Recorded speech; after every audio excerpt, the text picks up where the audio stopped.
नमस्कार, आप देख रहे हैं विस्टा न्यूज। मैं हूं दिवाकर विक्रम सिंह। सुशासन बाबू एक्टिव हो गए हैं और एक्टिवेशन मोड में ऐसा लगता है कि मोदी के विजय रथ को वो अब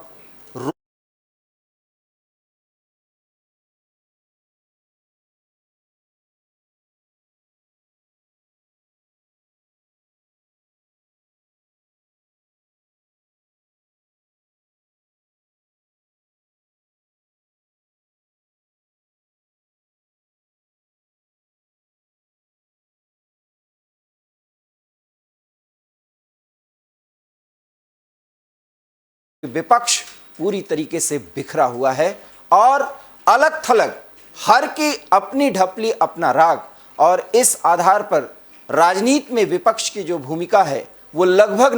नगण्य है। और उस स्थिति में जब 2024 का मिशन बिल्कुल नज़दीक आएगा, उस स्थिति में जो वर्तमान स्थिति में विपक्ष चल रहा है, ऐसे में मोदी के विजय रथ को रोकना शायद नामुमकिन होगा। और इसीलिए नीतीश कुमार ने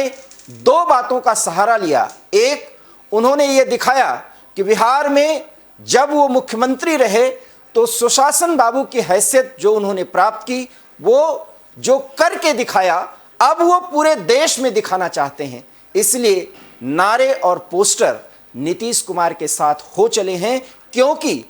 नरेंद्र मोदी गुजरात के मुख्यमंत्री के तौर पर जब भारत के प्रधानमंत्री के लिए पेश किए गए तो कई नारों के साथ और पोस्टर वार के जरिए वो पूरे देश में बाकायदा स्थापित किए गए थे। लेकिन नीतीश कुमार जिस पोस्टर वार के जरिए ये लड़ाई जीतना चाहते हैं, उसकी हकीकत जानना बहुत ज़रूरी है। अरविंद केजरीवाल से लेकर के और सारे बड़े नेताओं से, यहाँ तक कि राहुल गांधी से भी उनकी मुलाकात हो गई है। फोटो सेशन में सब हंसते हुए दिखाई देते हैं। बाहर निकलकर जब मुलाकात हो जाती है तो बयान यही आते हैं कि 2024 में विपक्ष एकजुट होगा। प्रधानमंत्री कौन होगा, इस पर नीतीश बाबू चुप हो जाते हैं। वो ये कहते हैं, मैं प्रधानमंत्री नहीं बनना चाहता, लेकिन विपक्ष एकजुट होकर के लड़ाई लड़ेगा। लेकिन नीतीश बाबू एक उदाहरण देते हैं, और वो कि बिहार में जो करके दिखाया देश में दिखाएंगे। सवाल यह है कि बिहार का कौन सा ऐसा मॉडल है जो पूरे देश में दिखाया जाएगा। और बात अब पोस्टर वार की है तो दिल्ली का रास्ता उत्तर प्रदेश के रास्ते से होकर के गुजरता है, इसलिए उत्तर प्रदेश प्लस बिहार बराबर मोदी के रथ को रोक देना, यह काम नीतीश बाबू करेंगे। और लखनऊ में कुछ पोस्टर्स ऐसे दिखे हैं जिसे शायद आपको देखना चाहिए, समझना चाहिए। इसके पहले कि मुलायम सिंह यादव जो समाजवादी पार्टी के नेता हैं, मेदांता हॉस्पिटल में वो अपना इलाज करवा रहे हैं, वहां पर मुलाकात करने गए नीतीश बाबू, और वही मुलाकात हो गई उनकी अखिलेश यादव के साथ। अखिलेश यादव की भी जिम्मेदारी उन्होंने भावी विपक्ष की राजनीति के संदर्भ में तय कर दी, और वो ये कि अखिलेश को उत्तर प्रदेश का जिम्मा मिलेगा। बड़ा सवाल है कि क्या अभी अखिलेश को यह पता ही नहीं था कि वो कहां की जिम्मेदारी निभाएंगे। ये और इस बात की तस्दीक है कि विपक्ष पूरी तरीके से पथभ्रष्ट है। अर्थात आपको ये शब्द गलत लग सकता है, पथ अर्थात उस रास्ते पर चलना जिसमें वर्तमान मोदी सरकार को सत्ता से विहीन करना है, उसमें किसी नेता को अभी यह पता ही नहीं कि उसको करना क्या है। और शायद नीतीश कुमार जब तक ये कह रहे हैं कि वो प्रधानमंत्री नहीं बनना चाहते लेकिन विपक्ष को एकजुट करना चाहते हैं, वो भूमिका आपको याद दिला दूं तो जॉर्ज फर्नांडिस की भूमिका अदा करना चाहते हैं। लेकिन इस भूमिका के पीछे उनकी जो सोच है, शायद इसका एहसास अरविंद केजरीवाल को हो गया है। इसलिए अरविंद केजरीवाल नीतीश कुमार के साथ मिलकर के विपक्षी एकता पे हामी तो भरते हैं, लेकिन उनके कनिष्ठ नेता और पार्टी के प्रवक्ता जब बात करते हैं किसी भी टीवी चैनल पर या समाचार पत्रों में, अगर कोई वो बाइट देते हैं, कोई अपना वक्तव्य देते हैं, तो यही कहते हैं कि 2024 में लड़ाई मोदी वर्सेस केजरीवाल होगा। फिर सवाल यह है कि नीतीश बाबू को क्या ऐसी जरूरत पड़ गई या वो किस गलतफहमी के शिकार हैं जो बिहार का मॉडल पेश कर पूरे देश को ये दिखाना चाहते हैं कि अगर नीतीश बाबू भविष्य में भारत के प्रधानमंत्री बनेंगे तो बिहार की तरह देश की तरक्की होगी। शायद अपने लगभग 3 शासनकाल पूरा करने और चौथे शासनकाल के दौरान में उन्होंने ऐसा कुछ भी इतना बड़ा करके नहीं दिखाया है जिसमें प्रगति और विकास के मामले में बिहार को एक मॉडल बना करके पेश किया जाए। हाँ, इतना जरूर है कि लालू के जंगल राज से मुक्ति दिलाकर बिहार को एक सामान्य स्टेट के रूप में एस्टैब्लिश करने की कोशिश नीतीश बाबू ने की और कुछ हद तक वो सफल हुए, क्योंकि उसमें कभी उन्होंने एनडीए का सहारा लिया, एनडीए के पार्टनर बने, और कभी आज जिसके साथ वो सरकार में है उनका सहारा लिया। लेकिन सवाल यह है कि जिस तेजस्वी यादव के कारस्तानियों का हवाला दे करके वो चुनाव जीतकर आए थे, आज उन्हीं तेजस्वी यादव के साथ मिलकर वो बिहार में सरकार चला रहे हैं और उसी मॉडल के साथ पूरे देश में अपने नारों और अपने वायदों का जिक्र कराकर वो दिखाना चाहते हैं कि वो देश के भावी प्रधानमंत्री हैं, लेकिन अभी वो कुछ कहना नहीं चाहते। बहरहाल नीतीश बाबू दिल्ली तक आए, लेकिन उत्तर प्रदेश में अभी उनका पॉलिटिकल मूवमेंट नहीं हुआ है, लेकिन उत्तर प्रदेश में कुछ पोस्टर्स लग गए हैं। मुलायम सिंह यादव के साथ उनकी मुलाकात और लखनऊ में लगे पोस्टर्स किस बात की तस्दीक करते हैं, जरा आप हमारे ग्राफिक्स के जरिए देखिए। तो हम आपको बताना चाहेंगे कि किस तरीके से यूपी के सपा ऑफिस के बाहर एक पोस्टर लगा हुआ है और उस पोस्टर में इस बात का जिक्र है कि यूपी प्लस बिहार बराबर गई मोदी सरकार, और इसमें नीतीश और अखिलेश को साथ साथ दिखाया गया है। बहुत ध्यान से देखिए, यूपी प्लस बिहार गई मोदी सरकार, बहुत अच्छा नारा है और इन नारों को देखने में अच्छा भी लगता है। ये वो अखिलेश यादव हैं जो तमाम वायदों के साथ योगी आदित्यनाथ को सत्ता से हटाने आए थे और अच्छी हार पाने के बाद विपक्ष की भूमिका अदा कर रहे हैं। कभी कभी वो मथुरा जैसे स्थानों पर जाते हैं और यादव चाट भंडार और वहां पर खड़े होकर के यादव चाट का मजा लेते हैं। शायद राजनीति में जो जातिवाद का मुलम्मा और चाशनी चढ़ानी है वो अखिलेश यादव उसको पूरा कर रहे हैं। नीतीश बाबू जिस जाति से आते हैं, शायद उत्तर प्रदेश और बिहार के लोगों को समझना होगा और वो समझ भी रहे हैं कि ये वो जातीय गठबंधन करके उत्तर प्रदेश में हिंदुत्व बनाम अन्य की जो राजनीति चल रही है और जिसमें बहरहाल मोदी और योगी आदित्यनाथ की जोड़ी इस समय बम बम की स्थिति में है, उस पर एक बड़ा प्रहार है। लेकिन शायद नीतीश बाबू ये भूल चुके हैं कि ये उत्तर प्रदेश है, यहाँ बहुत ही साधना कठिन करनी पड़ती है। जातीय फैक्टर अगर वो प्रभावी करना चाहेंगे तो शायद बिहार के सीमा के आगे नीतीश बाबू एक नेता के रूप में, जदयू के नेता के रूप में पूरी तरह से सिमट जाएंगे, क्योंकि जिस बिरादरी से वो आते हैं उस बिरादरी के बहुत बड़े नेता बहरहाल इस समय एनडीए के पार्टनर हैं और बाकायदा वो उत्तर प्रदेश की राजनीति और केंद्र की राजनीति में उनकी भूमिका चल रही है। ऐसे में यादव और कुर्मी को साधने के साथ साथ मुस्लिम वोट बैंक पर जिस तरीके से नीतीश बाबू नजर लगाने की कोशिश कर रहे हैं अखिलेश के माध्यम से, शायद ये भूल गए कि मायावती और कांग्रेस अभी उनको बहुत अच्छे से टक्कर देने की कोशिश कर रहे हैं और विपक्ष की यही राजनीति, यही उनकी कमजोरी, जिसका फायदा उत्तर प्रदेश सहित किसी भी राज्य में भारतीय जनता पार्टी और उसके गठबंधन एनडीए को मिलने वाला है। हम आपको पोस्टर में जो लिखा है वो दिखा रहे हैं, यूपी प्लस बिहार गई मोदी सरकार। ये जो फैक्टर है, ये जो गणित है, नीतीश बाबू ने इस गणित को शायद अच्छे तरीके से नहीं समझा। हाँ, पोस्टर पर ये लिखे गए नारे अच्छे तो लगते हैं, लेकिन अभी 2024 दूर है। उसके पहले शायद ये भूल गए कि 2024 में आते आते एक भव्य राम मंदिर बना होगा और जहां तक विकास की बात है, योगी आदित्यनाथ सरकार अपने पूरे रिकॉर्ड के साथ, ट्रैक रिकॉर्ड के साथ उसको जनता के सामने पेश करेगी और तब बिहार की प्रगति बराबर यूपी की प्रगति, और उसमें जब माइनस किया जाएगा तब यह दिखेगा कि वास्तव में बिहार के साथ साथ यूपी में किसकी चलेगी। हो सकता है यही नारे कुछ एनडीए की तरफ से या भारतीय जनता पार्टी की तरफ से आने वाले समय में बिहार के गलियों में, बिहार के बड़े जिलों में सड़कों के किनारे लगे दिखाई दें। शायद आपको ये समझना बेहद जरूरी होना चाहिए। अब हम आपको कुछ और ग्राफिक्स दिखाते हैं जिसमें नीतीश कुमार और अखिलेश को जिस अंदाज में पेश किया गया है उसमें क्या दिखाने की कोशिश की गई। और सबसे बड़ी बात है, इसमें तेजस्वी यादव नदारद हैं। अगर आप देखें तो तेजस्वी यादव का परिवार और अखिलेश यादव का परिवार रिश्तेदारी में भी आते हैं और इस समय जदयू के साथ राजद जो बिहार में बाकायदा सत्ता में काबिज है, तेजस्वी यादव की फोटो नदारद है। और ऐसे में आप सहज अनुमान लगा सकते हैं कि अगर जातीय गणित को देखा जाए तो अखिलेश यादव प्लस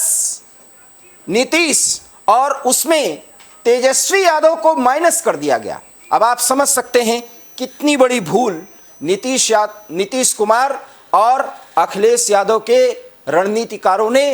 लखनऊ में लगाए गए पोस्टर में कर दी है। ऐसे में जनता दल और समाजवादी पार्टी एक साथ जाते दिख रहे हैं, लेकिन तेजस्वी यादव और लालू यादव की जो विरासत है और जो चाहेंगे कि उत्तर प्रदेश में भी राजद की विरासत आगे बढ़े, वहां पर उनको क्यों माइनस किया गया, शायद इसका जवाब न तो अखिलेश यादव के पास है न नीतीश कुमार के पास है। अब हम आपको दिखाएंगे कि किस तरीके से मुलाकात हुई थी अखिलेश यादव और नीतीश कुमार की हॉस्पिटल में, जहां मुलायम सिंह एडमिट थे। और दोनों की मुलाकात में जो बातें हुई वो ये कि अखिलेश यादव उत्तर प्रदेश का पूरा प्रभार देखेंगे और उत्तर प्रदेश में जो भी माइनस भाजपा की राजनीति में जरूरत होगी उसकी पूर्ति करेंगे। सब कुछ 2024 को लेकर के चल रहा है। मेदांता में भर्ती मुलायम को देखने पहुंचे थे नीतीश और अखिलेश। वहां पर जो बातचीत हुई उसमें जो तय हुआ, वहां पर यह हुआ कि अखिलेश यादव उत्तर प्रदेश में बड़ी भूमिका निभाएंगे। सवाल यह है कि क्या अभी अखिलेश यादव उत्तर प्रदेश में कोई भूमिका नहीं निभा रहे? और जो सवाल हमने पहले उठाया कि अगर नीतीश और अखिलेश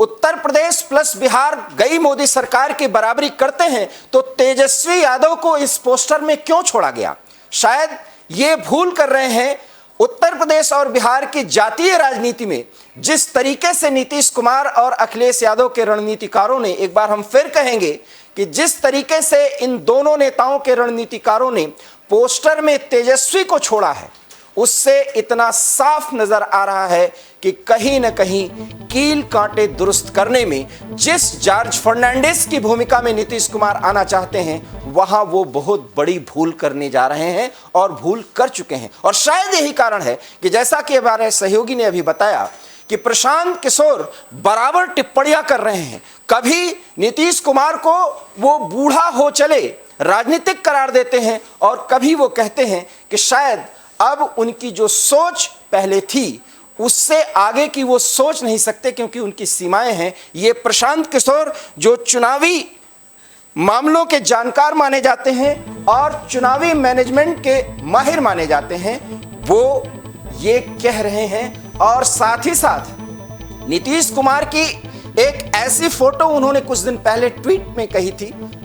और उसको उन्होंने बाकायदा वो वायरल भी हुआ था, जब वो मोदी के सामने हाथ जोड़ करके कुछ कह रहे हैं। खैर, इन फोटोज के कुछ अपने सिंबॉलिक महत्व होते हैं, उस पर हमें नहीं जाना चाहिए। लेकिन दो सवाल जरूर हैं कि नीतीश कुमार ने तेजस्वी यादव को अपने साथ क्यों नहीं लिया जब वो विपक्ष को साधने की इतनी बड़ी भूमिका में आगे निकले हैं। बड़ा सवाल यह है, शायद इस पर अभी सवाल लोग नहीं उठा रहे हैं। फिर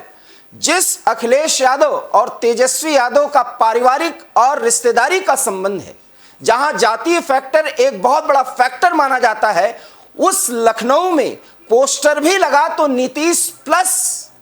अखिलेश बराबर गई मोदी सरकार। फिर सवाल यह है कि क्या राजद को यूं ही छोड़ा गया है? अब सवाल यह उठता है कि क्या बिहार में सिर्फ सत्ता चलाने के लिए तेजस्वी यादव का सहारा लिया गया है? हालांकि तेजस्वी यादव भी उम्र में जरूर कम है, लेकिन उन्हें राजनीतिक चातुर्य और समझ में कम नहीं आंका जा सकता। लेकिन आने वाले समय में एवी स्टार न्यूज जो सवाल उठा रहा है, शायद ये राजद की तरफ से सवाल उठाया जाना शुरू कर दिया जाए और उस स्थिति में नीतीश कुमार को अपनी भूल का एहसास होगा। और जब नीतीश कुमार बिना कहे ये कह रहे हैं कि वो आने वाले समय में प्रधानमंत्री नहीं बनना चाहते लेकिन विपक्ष को एक करना चाहते हैं, फिर सवाल यह है कि अरविंद केजरीवाल हो, ममता दीदी हो या केसीआर हो या राहुल गांधी हो, सबके अपने अपने मूवमेंट चल रहे हैं, सभी विपक्ष की एकता की बात करते हैं, लेकिन प्रधानमंत्री कौन होगा अभी यह तय नहीं किया जा सका है। क्या भानुमति का कुनबा जोड़ करके विपक्ष की राजनीति को आगे बढ़ाया जाएगा और कोई ऐसा फ्रंट तैयार किया जाएगा जो भूतकाल में या तो थर्ड फ्रंट के नाम से या मिलीजुली पार्टियों के नाम से एक हो और एक कॉमन मिनिमम प्रोग्राम के आधार पर वहां पर सत्ता में वापसी की बात की जाए और सत्ता चलाने की शुरुआत की जाए और कुल 2 साल से कम समय भी वो सरकार गिर जाए। हरकिशन सिंह सुरजीत और जॉर्ज फर्नांडिस की यह भूमिका हुआ करती थी जब वो कई कुनबों को जोड़ते थे, लेकिन इन बिखरे हुए कुनबों को जोड़ने की जो कवायद नीतीश कुमार दिल्ली प्रवास के दौरान या मेदांता हॉस्पिटल में मुलायम सिंह से जब वो मिलने गए और अखिलेश यादव से मुलाकात के दौरान वो तय कर लिए और सब कुछ होर्डिंग्स में लगे पोस्टर्स और उसके नारों के जरिए तय कर दिया गया, तो क्या यह सवाल उठने लाजमी नहीं है कि बिहार में आपने ऐसा क्या कर दिया कि वो देश के अन्य राज्यों की तुलना में किस मामले में इतना आगे चला गया जिसमें आप ये दिखा पाए कि यही मॉडल, यही नीतीश के बिहार का मॉडल पूरे देश में लागू होगा? शायद नीतीश के पास इसका जवाब नहीं है, क्योंकि मानव सूचकांक, विकास सूचकांक से लेकर इंफ्रास्ट्रक्चर विकास में, साथ ही साथ राज्यों में किए जाने वाले इन्वेस्टमेंट के मामले में अभी बिहार उत्तर प्रदेश जैसे राज्यों से भी पिछड़ा हुआ है, जहां सिर्फ योगी आदित्यनाथ के मात्र 6 साल के प्रयास और प्रधानमंत्री मोदी के संसदीय क्षेत्र होने के नाते वहां पर किए गए प्रयासों से जो इन्वेस्टमेंट उत्तर प्रदेश में हुआ है उसके आधे से भी कम की स्थिति में नीतीश कुमार हैं, जबकि वो अपने कितने कार्यकाल पूरे कर चुके हैं। शायद इस मॉडल पर जब चर्चा होने लगेगी तो नीतीश बाबू को जवाब देना मुश्किल पड़ जाएगा। इसलिए अभी नारे तो अच्छे लग रहे हैं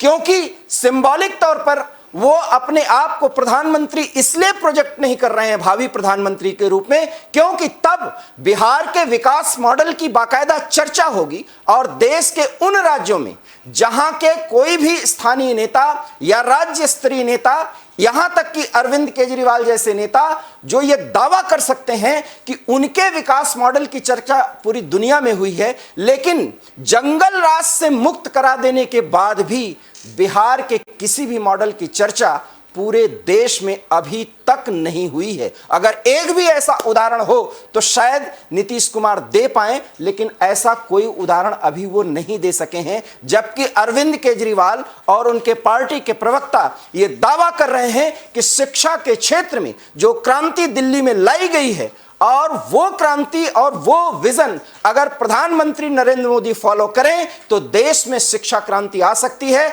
और इसकी बात तब ज्यादा महत्वपूर्ण हो गई जब न्यूयॉर्क टाइम्स का जिक्र करके अरविंद केजरीवाल और उनके पार्टी के प्रवक्ताओं ने यह दिखाया है और यह बताने की कोशिश की है कि भ्रष्टाचार मुक्त दिल्ली का शासन चलाकर, लोगों की सरकार को आगे बढ़ाकर, शिक्षा में आमूलचूल परिवर्तन करके, समाज में शांति और सद्भाव कायम करके दिल्ली की राह जो है पंजाब के रास्ते होते हुए वो केजरीवाल के थ्रू पूरे देश में जाएगी। ये उदाहरण अभी नीतीश बाबू देने की स्थिति में नहीं है और शायद यही कारण है कि नीतीश बाबू बहुत ही करीने से राजनीतिक चातुर्य के तरफ से, हालांकि हम उन्हें पलटू राम नहीं कह सकते, ये एक राजनीतिक भाषा में राजनीतिज्ञों के लिए अच्छी हो सकती है, लेकिन जिस हिसाब से जिस जंगल राज के खिलाफ उन्होंने माहौल बनाया और सत्ता और सरकार चलाई, उसी जंगल राज के उन्हीं नेताओं के साथ उनको उप मुख्यमंत्री का पद दे करके और इस बात का दावा करना कि बिहार में हमने सुशासन दिखाया, यही सुशासन देश में दिखेगा, शायद उत्तर प्रदेश की जनता इसे स्वीकार करने नहीं जा रही है। ये नीतीश बाबू अगर समझ सकें तो समझ लेना चाहिए। हां, इतना जरूर है कि अरविंद केजरीवाल अगर गुजरात में बेहतर प्रदर्शन करने की स्थिति में रहे और हिमाचल में भी उन्होंने अपनी सांगठनिक क्षमता दिखाई, तो 2024 का भावी प्रधानमंत्री जो विपक्ष का होगा, उस पे अरविंद केजरीवाल के दावेदारी पर हो सकता है आने वाले समय में नीतीश बाबू को भी मुहर लगाने की बिल्कुल जरूरत पड़ जाए। लेकिन यह जरूरत तब महसूस की जाएगी जब कांग्रेस पार्टी की तरफ से उन्हें हरी झंडी मिल जाए, और जब तक ऐसा नहीं मिलेगा तब तक अभी तक इन सारे प्रयासों को बड़े करीने और शांति से देख रहे शरद पवार अपना कमेंट देंगे, और उस समय शरद पवार की जो भूमिका होगी उसके आगे फिर नीतीश बाबू को चुप होना पड़ेगा। फिर हम ये क्यों भूलते हैं कि अभी ममता दीदी तो अपने फॉर्म में आई ही नहीं, क्योंकि कुछ ऐसे प्रकरण जो ईडी और सीबीआई के थ्रू बंगाल की राजनीति में टर्माइल्स लाए हुए हैं, परेशानियां लाए हुए हैं, ममता दीदी अभी चुप हैं। लेकिन आने वाले समय में वामपंथी राजनीति को उखाड़ फेंक तृणमूल कांग्रेस को बंगाल के राजनीति का पर्याय बनाने वाली ममता दीदी नीतीश बाबू के उन प्रयासों पर बहुत बड़ा पानी फेर सकती हैं, अगर उन्होंने नीतीश के ही बताए रास्ते पर चलकर यह दिखाने की कोशिश की कि विपक्ष के उस तथाकथित एकता में, कील कांटों में कहां कहां बेहद कमजोरी है, वो कितने दुरुस्त स्थिति में नहीं है, कितने कमजोर हैं, और कमजोर कील कांटों पर आधारित कोई भी भवन या नाव या कोई भी वस्तु बहुत जल्दी बिखर जाया करती है। इसलिए थर्ड फ्रंट या एक विपक्ष जिसकी बात नीतीश बाबू कर रहे हैं, और उन पार्टियों के नेताओं के साथ जिनके साथ उनकी मुलाकात हो चुकी है और जिस पे अभी सीएमपी नहीं बना है, उसके साथ जिस थर्ड फ्रंट की बात वो कर रहे हैं, वो अभी दूर के ढोल सुहावने लगते हैं वाली बात की तस्दीक कर रहे हैं, क्योंकि शरद पवार अभी चुप हैं, ममता दीदी अभी चुप हैं, अरविंद केजरीवाल फोटो सेशन में नीतीश कुमार के साथ मुस्कुराते जरूर नजर आ रहे हैं, लेकिन भावी प्रधानमंत्री के रूप में वो अपने मुंह से तो नहीं कह रहे हैं, लेकिन उनके पार्टी के प्रवक्ता ये कह रहे हैं कि 2024 में लड़ाई मोदी बनाम केजरीवाल की होगी। इसके पहले कि 2024 आए, 2023 में भी कई राज्यों में चुनाव हो जाएंगे, और सबसे पहले जम्मू कश्मीर, हिमाचल प्रदेश और गुजरात में चुनाव होने जा रहे हैं। यकीन मानिए उस समय नीतीश बाबू जिस कन्वेनर की भूमिका में हैं, अर्थात जिस संयोजक की भूमिका में हैं, अगर वो इन 3 राज्यों के चुनाव में अपना कुछ प्रभाव दिखा पाए तो ठीक, अन्यथा नीतीश बाबू को सिर्फ अपने राज्य की चिंता करनी होगी, और उम्र के इस पड़ाव पर जब उनके सपने अब सिर्फ प्रधानमंत्री के बने हैं, शायद वो बिहार के आगे अपने आप को एक्सटेंड ही ना कर पाएं, और ये खतरा अगर वो समझ लेते हैं तो शायद उन्हें अपनी रणनीति में एक बहुत बड़े सुधार की जरूरत है, क्योंकि जिस तेजस्वी यादव और राजद के साथ वो सरकार चला रहे हैं, विपक्षी एकता के समय राजद के किसी नेता को अपने साथ न लेना, किसी पोस्टर में तेजस्वी यादव और लालू यादव का जिक्र न करना, शायद नीतीश कुमार की बहुत बड़ी भूल है, और इस भूल को अगर वो सुधार नहीं कर पाए तो कुछ ही दिनों में कुछ ऐसे बयान सामने आ जाएंगे जिससे आपको लग जाएगा कि 2024 के पहले एकता का ये जो प्रयास हो रहा है वो मात्र प्रयास है, जिसमें अभी इतनी खामियां हैं कि अगर उन खामियों को एकांगी दृष्टिकोण से न देख करके अगर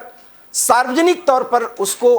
हर एक दृष्टिकोण से देखा जाए तो माना जाएगा कि अभी मोदी के रथ को रोकने के लिए नीतीश का अपने तरीके का जो प्रयास है वो बहुत ही बौना है, और उसको साबित करने के लिए वो